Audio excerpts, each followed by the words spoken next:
Hey everyone, I'm Liz Hunt. And I'm Chelsea Poppins. And this is the Agency Rocket Show, where we talk about the chaos of running a creative agency.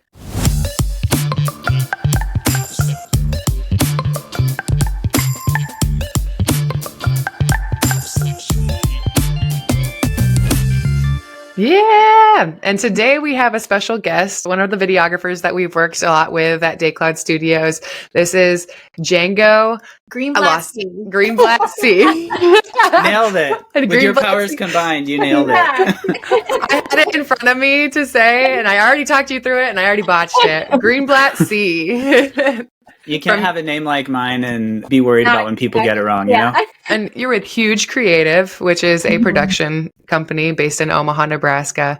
And we've had the opportunity to work with you on multiple client projects, and you've done a tremendous job. So it's really special to have you on today, and would love to hear your story a bit more. So really excited. Thank you for having me. So I know that Huge Creative is actually kind of more of a side hustle. So maybe tell us about all your jobs that you have right now.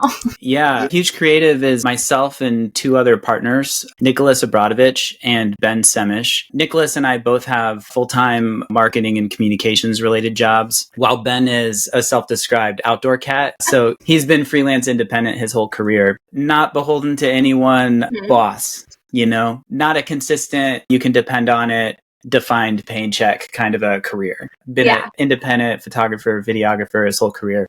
So we started that company in part because I've been doing video production stuff and photography since probably 2009, 2010. And I have always had a day job, but I always also still get people reaching out asking, hey, do you do freelance still? You know, can we get you to do a freelance project? And I always had trouble fitting it in. I had like a 15-year career in the corporate world. And now I do marketing and communications work for a nonprofit, and they really value work-life balance and supporting what people's dreams are. And so they're very supportive of me being able to take time away whenever necessary to work on the side hustle that is Huge Creative. So once I started to realize that that was the culture, and also within my job, getting pulled further and further away from technical stuff and being the doer and becoming more of a coach, I didn't want to completely leave the technical stuff. I really enjoy it. So Huge Creative for me personally, in large part, is an opportunity to stay close to that kind of world while also doing something else that I'm sappy, but I love like helping people solve their problems. So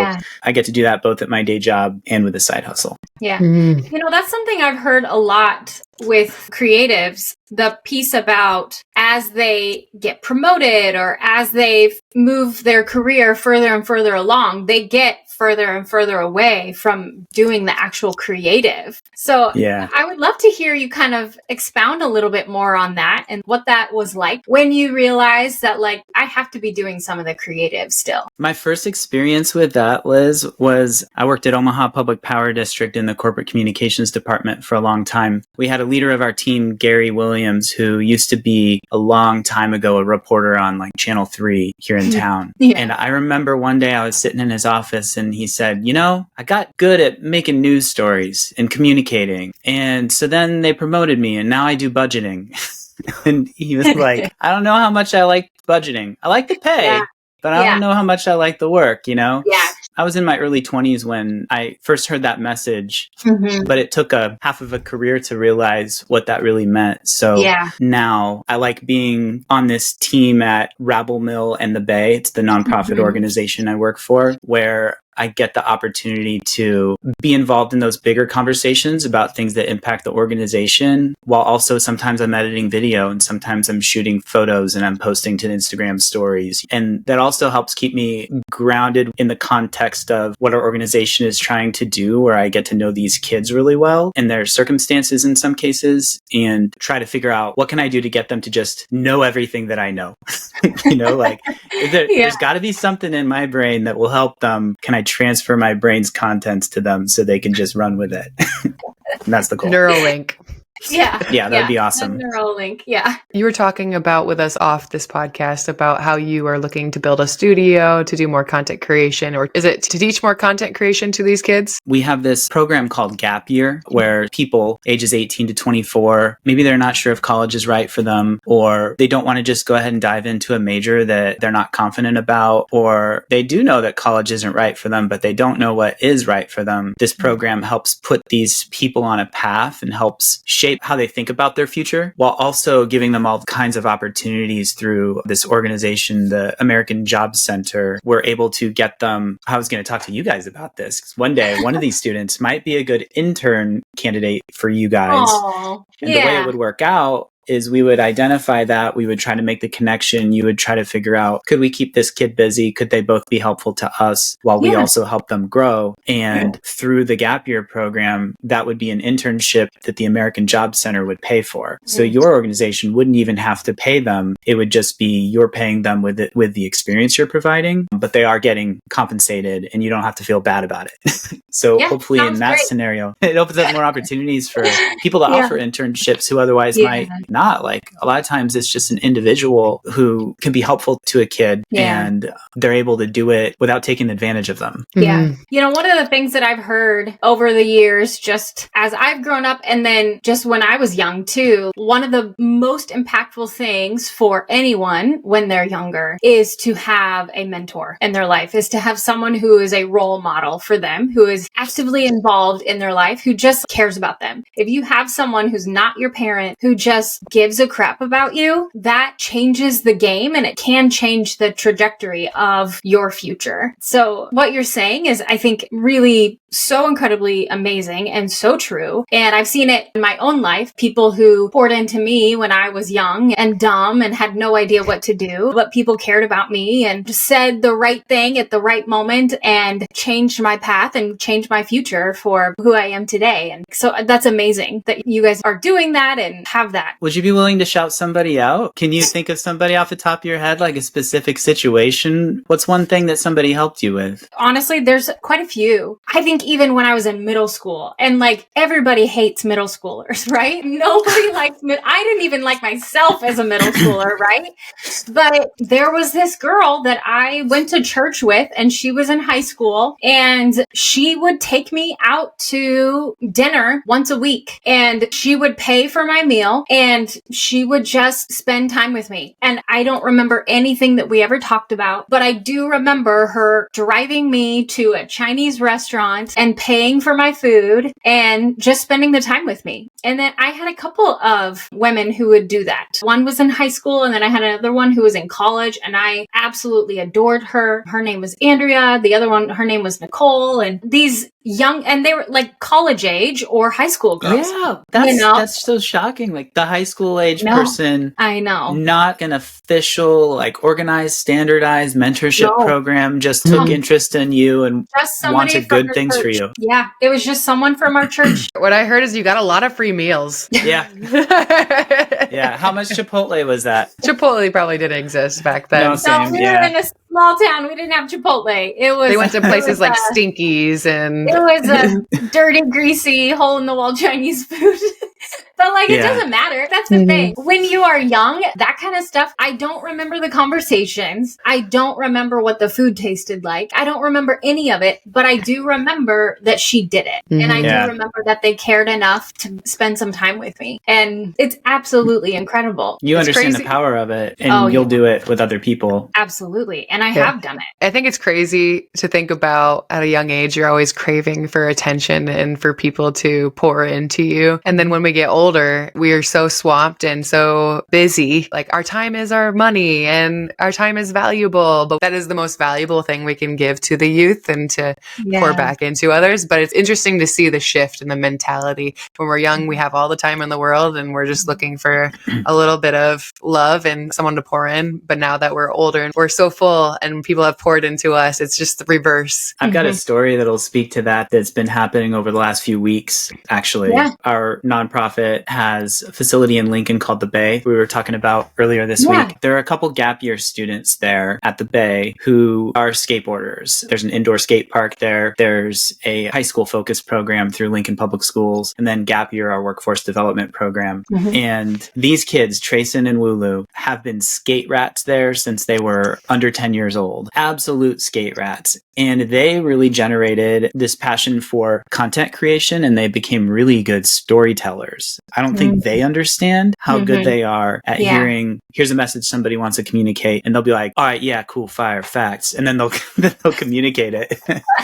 Gen Z for sure. And they have a YouTube channel now where they have like 160,000 subscribers. Oh my gosh. And one of them, Wulu, has 2.6 million TikTok followers. Oh my God. And so through the Gap Year program, they're on my marketing team, which is such a luxury to be like, hey, we're struggling with signups for our summer camp programs. Can you guys make a video? And they're like, yeah, cool. You know, they go make it, and they're just so good at it. Again, I don't think they understand how valuable it is. Yeah. They are amazing at the story having a beginning and a middle and an end. A narrative. And keeping it tight. Yeah. So anyway, so many people in our nonprofit talk about Wulu and Trayson all the time because we think they're cool. We think they're fun. We're rooting for them. What we want for them and what they want now is for them to create their own agency where they would be your agency's agency when it comes to short form TikTok style content. They don't know how to create a company. Right. They're struggling a little bit with writing the professional emails and things. Yeah. My teammate Audrey and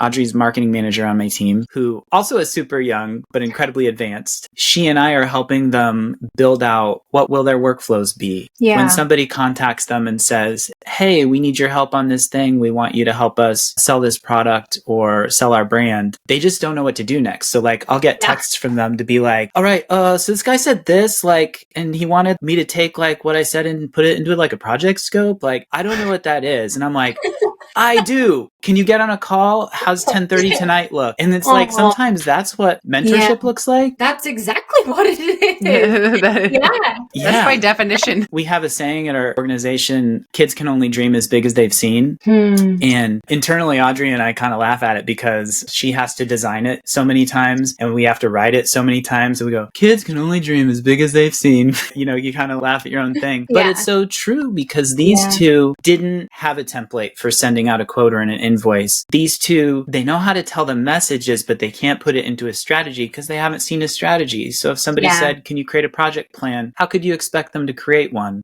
Right. So we're literally sitting with them side by side, making it for them and getting some two-way communication with them so that they can repeat back to us what we did so that we can confirm that they know it. Yeah.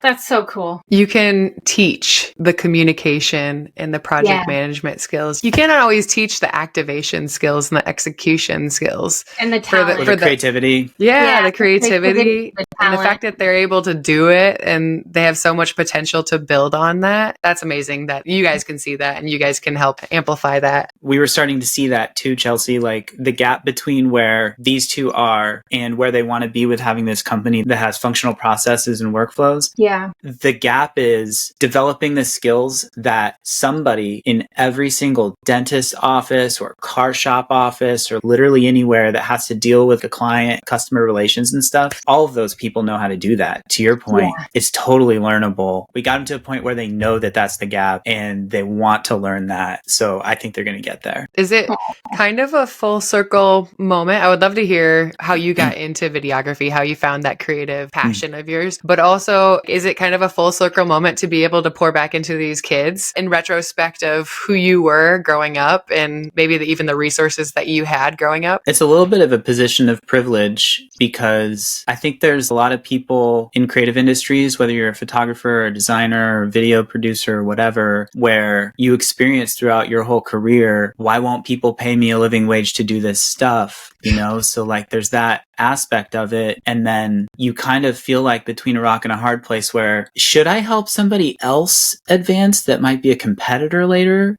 So I've always been in this position of privilege where I've always had a day job where I had that dependable, defined income, didn't have to worry worry about like giving away secrets or something. And so now that has become a habit of mine, and I don't think about it, and I just root people on. So I think that might sound like, wow, he's impossibly positive or something about it, but I'm kind of like in a lucky spot where it's easy for me to do so. I don't have to consider whether helping somebody's going to hurt me, because it won't, as long as the huge creative stuff is a side hustle, you know. But I enjoy it, and I find it helpful now, because if you guys reached out to me about doing a gig next week, which you did, if I wasn't available for that gig, or if the numbers wouldn't work out, or if it wasn't the right fit, if you needed something that I just didn't have experience with, I have all these friends that I feel confident in risking sort of my credibility with you guys by saying, I feel confident that they can help you deliver what you promised to your client. Yeah. Liz and I have had conversations about collaboration over competition. And even in some circumstances, we suggest other people, if it's not a good fit for what we want, we'll be like, well, this person can help you in the meantime, since we cannot jump on this project for you. It's not a good fit for our skills, or maybe we don't have the capacity. But we especially appreciate it when people like you do the same for us. When you turn a project down, you have people you suggest to us, because we know you produce quality work, and we trust your word, and we trust everything that you do for us, that whoever you recommend, you're stamping your name on it and you can back it. Well, then your trust in my confidence and my ability to do the thing I told you I can do increases when you've experienced me say, ooh, I don't know that I'm good enough at that. And that creates more trust. The other thing I'd say is something that we've also talked about too here is we believe in the abundance mindset. We believe that there's more than enough work to go around for all Growth of us. mindset. Yeah. Yeah. Yes. Versus, a broke mindset. We believe that there's enough work for Huge Creative and Day Cloud and Secret Penguin and Oxide. There's more than enough work for all of us. And so if this client chooses Oxide over Day Cloud, honestly, I can't fault the client. They chose a great agency. They chose a great firm to help them. Because I know Oxide's work, and I know that they do an amazing job. And that's what I would say to the client if they told me that. I love that. I feel the same way. And also that client could have chose Oxide because they saw some work on Oxide's website that was real close to what they want. Yeah. So it's easier to communicate with them in that scenario. Hey, you know that thing you did for this client? Can you just repackage that for me? That's easier. Or it could just be a personal relationship between that. Exactly. Maybe they just don't like me, which is fine. That's they probably just don't like you, Liz. That's probably what it is. That's exactly it. I mean, it's possible. Not for everybody. It's one of those things where that's fine. Like, it's not personal. Well, and we can't service every single brand on the planet. Nobody can. And that's why there are tons of agencies, tons of videographers out there. There's more than enough work to go around. I also think that I see more impactful projects and things being produced by partnerships and collaboration with people. And even in the end game, I think it comes back around no matter what. That's what I believe is if you recommend somebody else or you partner with somebody else, for instance, with my basketball camps and partnering with other trainers in the area, you're able to create something that was once here gets put to here on a value scale, and to have all that experience and that knowledge and more people. I think being a connector really just amplifies any type of situation, and connecting people with the right people. It just really fills me. It's a heart space for me. That's another thing we say at the Bay, rising tide raises all ships. And Absolutely. so Liz says that too. I always botch that phrase. You have to use it in like normal conversation at work too sometimes, where you're like faced with a challenge, or you're like, how should we respond to this email? And it's like totally human to have that moment where maybe you'll say or think something negative for a moment, and then you calm yourself down and you're like, you know what? Rising tide raises all ships. Let's live by our core values that we're developing. Yeah. When it's good for some, it's good for all of us. When it's good for me, it should be good for the team. When one of us wins, we all win. Chelsea, you tried to get me to say how I got into video, and I kept talking about other stuff. So I'm still happy to answer that question if you're trying to figure out how do I get him back in that direction. No, I mean, I thought it was a pretty good answer. You just had a lot of privilege growing up. You were always helping people out. I figured that was the starting point right from birth. Not exactly true. That's what it became, but not exactly. My parents were folk musicians when I was growing up. All they ever did was play music, and so there was not a lot of money in the house as far as not a financial privilege. But I studied broadcasting and journalism journalism in college. And at first I thought I was going to be a TV news reporter, but then I had a part-time job doing that. And I had done internships doing that. And everybody who did that hated their jobs. That has got to be one of the most underpaid positions that exists that you don't think is, because you see the national talking heads and they're taken care of. But people in Omaha Market 77 or whatever might not necessarily be, and people in Market 114 or so of Lincoln definitely aren't. So that's what I studied. But right as I was finishing my senior year, I decided I'm not doing that. So my first job, I was a sports editor at a weekly newspaper, which when you're a sports editor at a small town Nebraska paper, you also are covering crime and you are also breaking big news like the pancake feed. So did a lot of that. That was difficult to keep organized, to do all of the things, but really taught me a lot and prepared me for my next job, where I was the magazine editor for the employee magazine at Omaha Public Power District. And so I did that for about 3.5 years. So this would have been like 06 to 09 going into 2010. And previous to that, DSLR cameras could not shoot HD video. But around that time, they created the Canon 5D Mark II, which was the first one that could. You may have heard it. They probably used that camera to shoot your wedding video or your wedding photos. And we had an intern on our team who bought that camera, and he was supposed to write stories for the internal news website, but he didn't want to do that. He wanted to make videos. So he kept telling me like, hey, do you want to take some time over lunch and we'll make a video that they can put on that renewable energy micro website that they have that they never put any content out on? And I was like, nah, I'm busy. And then one day he's like, I'll buy you lunch. Come. I've got the script. We're going to shoot this video. And we shot like 5 videos. This is the intern. He was proactively not doing the job that his boss, love you, Lori, wanted him to do. His name's Kyle. Made these videos and then showed them to Lori. And Lori said, okay, that's your job now. Wow. Because she kind of felt like she was just trying to give him some kind of work to do, and we didn't really need him to do the other stuff. Right. So then for 10 years, the HR video he made when he was an intern was still on OPPD's website. These videos weren't great, but he got started with it. And then he went to a small production company here in Omaha called Torchworks with Ben Drickey. And he was one of the first people in the state to buy a Red Epic camera. Anyway, he got like a giant small business loan to get the camera. And I thought he was crazy. But then he moved to New York. And now guess what he does? He's worked on Broad City. He's worked on Saturday Night Live. Wow. Oh my He's the director of photographer for Only Murders in the Building. Oh, I love that show. He was the steady cam operator for Nora from Queens, Aquafina. Oh, wow. Yeah. And now he's just doing amazing and everything. And so anyway, when he left his internship, they were like, we still want to do videos. And I was like, I'll do it. I'm bored with the magazine.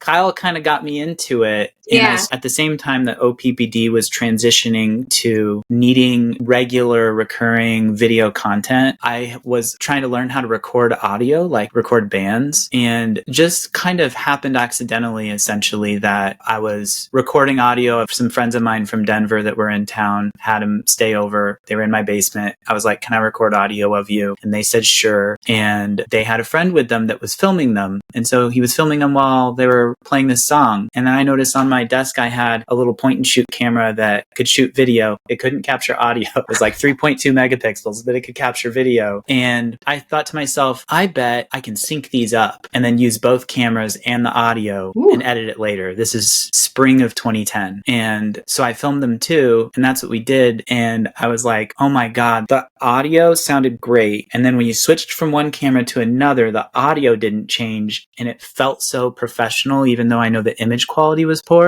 And I thought, what happens if I try to do this purposefully, if I'm trying to do it well? And now I've done 150 of them. That's crazy. That's so amazing. I love how you kind of stumbled into it. It's the best. And you're like, accidentally find your passion. What really stuck with me about Kyle's story is that he was ignoring his other work, but being proactive about what he actually wanted to do and going in that direction that he wanted to do more of. Yeah. And then he found it. And then by circumstance impacting you at the same time, and kind of the butterfly effect of pushing you in this direction. That's such a good story. That's such a good way to showcase how a lot of people find their passions by an accidental stumble into the things that fill them up. Yeah, I was in my 20s and had 5 or 6 years on him, and he completely changed the trajectory of my life and my happiness and my passions. I still love to write, but I can't imagine that being it for me, you know? Yeah, that's so cool. I mean, someone who is that passionate about something, it's always contagious. Passion and fire like that, it always affects the people around you. You can't help but get excited when someone is that excited about something. Yeah, that's so true. It really happened with that project a lot. That live one take music video session project is called Love Drunk. And I have so many friends that I developed through that project. Some of them were photographers, and I invited them, frankly, because I knew that their camera could shoot high quality. And I was like, do you want to come help shoot? We never charged anybody any money for it. We never made any money for it. We went on a couple tours in 2011 and 2012. We spent like 16 days, 6 of us in a 15-passenger van, driving across the country, filming a different band in a different city every day, and then getting done filming a band in an attic in Boston at like 11 at night, and then getting back in the van and saying, see ya, and then driving to upstate New York as far as we can get while importing footage and importing audio and starting to mix audio and edit video and write copy in the van, and then stop at the worst hotel ever, and all of us get into one hotel room. It's absolutely a motel room. And just trying to tour the way a band tours. And I wish I knew, again, what I know now in order to make something like that successful when it comes to drawing attention to the project and getting eyes on it. But what I couldn't have known is how powerful an experience it was in other ways. Yeah. A lot of the people that helped out with that project maybe were photographers, but never put their camera into video mode until they did Love Drunk. And now some of them have production companies in town, you know? That's cool. And it's just really cool to be a part of that. What a grind. Yeah. Living the tour life. What was your mentality in making that decision? And I'm going to call that your gap year or your gap summer, however long it was. That's elite. Was that kind of scary, or was it really easy to just go off and do that? I'm often driven by like, I wonder if we can do that. That's a wild idea. Impulsive thoughts. Yeah. I'm not like I can be competitive, but I'm not like those talking heads said that I could never do it, and that's what drove me, and I've been doing it. It's not like the sports thing, you know, but it's more of like, here's a wild idea. What about blah, blah, blah? And then we could do this, and then this is how we'll do blah, blah, blah. And somebody will be like, that sounds like a lot of work for the low return. And I'm like, yeah, but won't it be funny if we do it? That's why I go to bringbacktheastro.com. My friend Brian and I put together a campaign in order to convince General Motors to start building the Chevy Astro van again. We made an Instagram account, so go to Bring Back the Astro on Instagram. We spent 6 or 8 months developing a community there. I had people sending me photos of their old Astro van from when they were a kid and telling me stories, and I would write some copy inside the caption, you know, like one guy, he has a carpet cleaning business and his vehicle is the van that his grandma bought brand new back in the day, and he inherited it and now he uses it, and he had a photo from when he was a kid and then a photo now. Oh my goodness. And so we were building that community, and I think we might have got like 1,000 followers or something. And so we were like feeding that into the website. We made a video. I wrote an open letter to the CEO of General Motors, Mary Barra, to try to convince her. Also, at the time, I worked at Union Pacific, and Union Pacific's then CEO, Lance Fritz, knows Mary Barra. Oh. So I saw Lance in the elevator one time, and we know each other because I did communications work for him all the time, just me and him. And he's like, hey, how's it going? What's new with you? And we got like 12 floors left for me to pitch him bringbacktheastro.com. Straight up elevator pitch. Yes, Oh my literally. goodness. And I was like, I'm glad you asked, Lance. Do you remember Chevy Astro vans? And he's like, intrigued at that point. Yes. And I'm like, you know Mary Barra, right? Oh my God. He was on this, I think it's called Business Roundtable. I think you could probably look it up, and there's all kinds of CEOs like Jamie Dimon from whatever financial institution he's from. Yeah. And all these people. And Mary Barra is on it, and Lance Fritz was on it. And I told him about this thing, and I was like, do you think Mary would run with it? Do you think we could get them to make the Astro again? And he said, I think you and your friend Brian are the only people that want the Astro van back. But I had a retort because I was like, here's 1,000 people on Instagram that say otherwise. We also made a GoFundMe and there's like 3,000 or 5,000 people, or not a GoFundMe, change.org. I was like, you're just collecting money. No. We did a change.org. And so like you can look it up on there, bring back the Astro. Omaha World Herald wrote something about it, I think. Channel 7 did a story on it. I'm good at that kind of guerrilla marketing stuff sometimes. And I told Lance about this. The timing worked out where I was able to tell UP's CEO about this stuff. And he's like, print some of that out on a PDF and give it to me and I'll hand it to Mary at our next meeting. My I was like, are you kidding me? That's amazing. I'd already written my open letter to her on LinkedIn. But then the pandemic happened and he wasn't meeting in person and so it just didn't happen. I was hoping for a hero story here, but now they're building the Astro van. How cool would that be? I mean, honestly, that's just a great story of creating something out of nothing. For like no reason at all. For no reason at all. But it's like the power of creating a platform and using that influence in your skills and talents to almost get there. Yeah. I mean, even just being in contact with him and the people that are connected to that organization too is pretty phenomenal and kind of faded. But not quite, it seems. Yeah. I'm sorry they didn't bring back the Astro. I mean, we haven't canceled the campaign. Ford brought back the Ford Ranger. it's true. And the Ford Bronco. I mean, nothing's ever dead. Let's fast forward to where you're at now with Huge Creative. I mean, you obviously have a lot of stories to share that, I mean, I'm sure it's an untapped vessel, but was there any hurdles or any setbacks along the way that really questioned your path into getting to where you are with Huge Creative? And if so, can you tell us about those and maybe some of the lessons you've learned? Huge Creative has been really easy in the sense that the stakes are really low. He's like privileged, really easy. It's like, It's so easy. why don't It's you guys easy just to create something out of nothing. Why don't you guys just summer in the south of France? I don't understand. No, I'm process oriented enough and I have the workflow skills or whatever to be functional operating a business. And I know that I have the technical and creative skills and experience and portfolio to show to handle the creative end of it, video production, some photography, that sort of thing. I probably could have made that my career quite a while ago, but also I grew up in a household where my parents were folk musicians. They would give lessons and they would perform. And there was never a snack in the house. Like we didn't snack. Yeah. There was just like my dad made a meal from scratch one time when we were kids, and then he used that to make leftovers the next day. And so I've kind of had like the ancestry of that first meal all through high school. You know, it just kept being like iteration off of that one meal from scratch. Never went hungry, always had everything we needed, but we never had extra. And I think I remember there being times where my parents were like, ooh, we didn't get paid anything in February. And I think I started to observe some of that stuff. So it made me pretty risk averse to going it alone, taking that leap. So I've really always admired people like yourselves who have done that because it can be really scary. And it frankly was too scary for me. So I have always had corporate or corporate-like day jobs. And have you ever regretted that? Yeah, for sure. Like I've regretted not ever living out more than 100 miles away from Omaha before. If I'm being honest, I've been honest the whole time, FYI.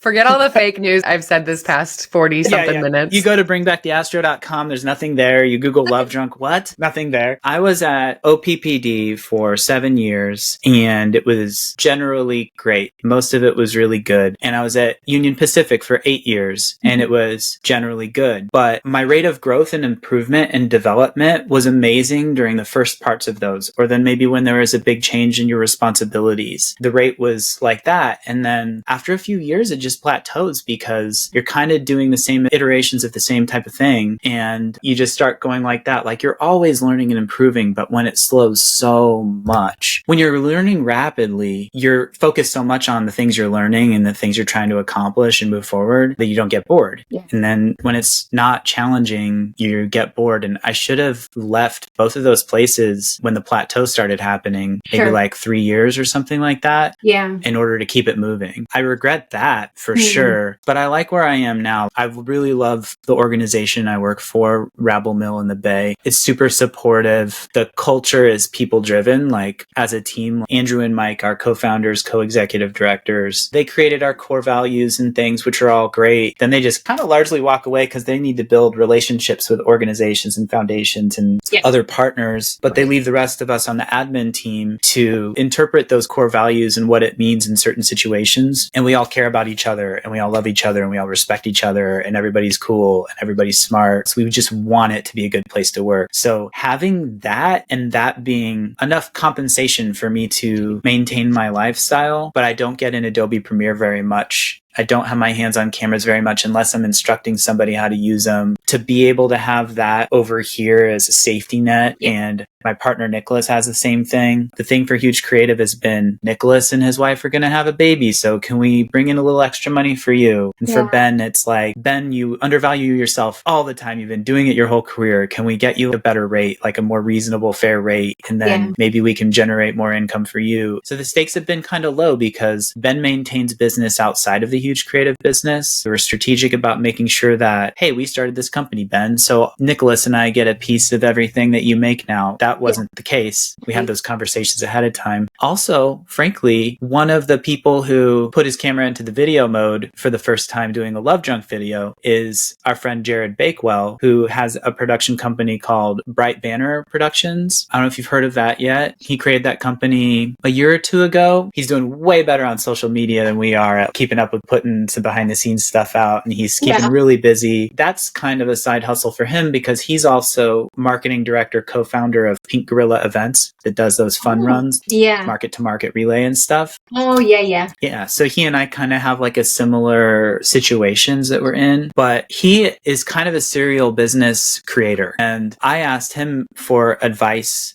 on, hey, Nicholas and Ben and I are going to start this business together. We've all been friends for like 14 years. How can we do this where we can maintain the friendship? Because I always hear, if you're getting into business together, are you prepared to lose the friendship? And I'm willing to lose money in order to not lose the friendship. And they are too. And so Jared gave us some really good advice about that, which led to us writing up a pretty detailed operating agreement that touches on, if one of us wants out, how do we determine what the financial value of their ownership of the company is? And then how do we determine what getting bought out looks like so that everybody would know the score going into a situation? So I really appreciate Jared for that. That was really helpful. That was one of the things in my master's in business program that they emphasized, is always having an exit strategy going into partnerships and business plans with people. So great advice, Jared. Great advice. Good job, Jared. Bright Banner Films, maybe? Bright Banner Productions? Bright Banner Creative? Shout out. One of those. Shout out Bright Banner. All of them. Whichever one it is. We hit it at some point. Well, my last question, just to close this out, is give me 3 pieces of advice that you would give to creators or anybody looking to find their passion or trying to find a way for them to use their passions to make impact in the people they're around. 3 things to tell somebody who's finding their passion and creativity for how to approach it, essentially. Or maybe someone who's young trying to find their passion or the things that they want to do in the future. Okay. I think thing number 1 would be build a portfolio site, whether it is a website or just a unique Instagram specific for your work. And even if you don't feel like you have enough to build one, build it and maybe don't even tell anybody that it exists. Because once it's built, you've now shifted into a position where you look at it and you're like, I hate this stuff. And it drives you to make more stuff because you start thinking about every opportunity to create something as an opportunity to improve your portfolio. So that's one thing. I think involve friends and people you trust in your creativity where it makes sense, like seek it out. I think about having played in bands over my life and how it's always more fun writing songs together when maybe somebody has a little bit of an idea of how the song should go, but they haven't written everything out. Where everybody can kind of like shape it together. That's way more fun than when somebody has a complete thing written out and they show up and they're like, can you play this part? Because then otherwise you're at the mercy of one person's creativity. It's just not as fun. A third piece of advice. Oh, I mean, you probably hear like on TikTok or something, somebody be like, I don't know who needs to hear this, but your Instagram draft is ready to post. That kind of thing. You know what I'm saying? You've heard that. Yeah. Like, that's just so true with your creativity in general. One thing I believe that I have benefited from is not being a perfectionist when it comes to my creative work. Yeah. I'll just put the thing out. You can find so much stuff on the internet that I've done where the camera shots are shaky, or maybe the color is bad, or whatever. I didn't know that this was happening, but by putting it out, I was able to move on from it and learn from it to apply those learnings to the next thing. Yeah. And somehow, I don't know what it is with our brains, but you can learn something, whether it's working on a project or at a job, like your day job, that somehow something about it, you can't apply those learnings to your current situation, but it's much easier to apply those learnings to a new situation. Hindsight is 2020 type of concept. Yeah, I don't know what it is. Like, I feel like at past jobs I had a learning experience, but then for one reason or another, whether it was structural or personal, I didn't apply it to what I was doing. But the next job I had, when I found myself in conversations about how should we handle this thing, I was like, I know exactly how we should handle it, because otherwise we're going to experience this issue because I've experienced it before, and then I'm applying it to the new situation. So anyway, put your stuff out there, if nothing else, to get it behind you so you can go do the next thing, and you'll grow. Just do it, like Nike. Yeah, just do it. Just do it. Put your fears behind and keep Do going. you still hoop, Chelsea? Yes, actually. I just won a 3-on-3 tournament at the NBA All-Star Weekend. And Nice. That's cool. Still have juice in these bones, but my knee did swell up for like a week and a half after the event, but it was worth that championship. You're getting kind of old, Chelsea. Gang, gang. Yeah. And I occasionally play with a bunch of elephant graveyard old men on Mondays, but it's mostly just for cardio. Yeah, that's cool. I'm a rec league pickup baller myself that hasn't been doing it lately. His knee swells up all the time as well. You still got it. Yeah. Keep hard. That's cool. Keep going to your total knee replacement. Yeah, move on to the next league. What's the next league? Just like put that thing behind you and... Oh. Yeah. I was like, I think pickup ball is that. There's no next league after that. Oh yeah, that's it. Yeah. That's the end of the road. Once you find yourself there aren't any scouts or anything, so... Nope. Well, it was really special to have you on, Django, today. Thanks for sharing your story and your pieces of advice. I love what you're doing in the community and all the different buckets that you have that you're filling. I mean, you have a lot going on. Yeah, you do. But thank you. I appreciate it. Thanks for having me. Yeah. If you're a follower, if you're listening now, thanks for listening. Thanks for making it till the end. Please like, share, follow with your friends, your family, anything. All of Django's social platforms and everything that you need to follow his journey and the things that he's doing will be in the show notes. His Love Drunk YouTube, we'll drop that. Yeah, maybe his Astro site will add as well. Yeah, absolutely. His GoFundMe for it. It was change.org, but... Change.org. Got it. Got it. Yeah, my Venmo will be in there. Yeah, we're good. All right. Peace out. Bye, bye, bye.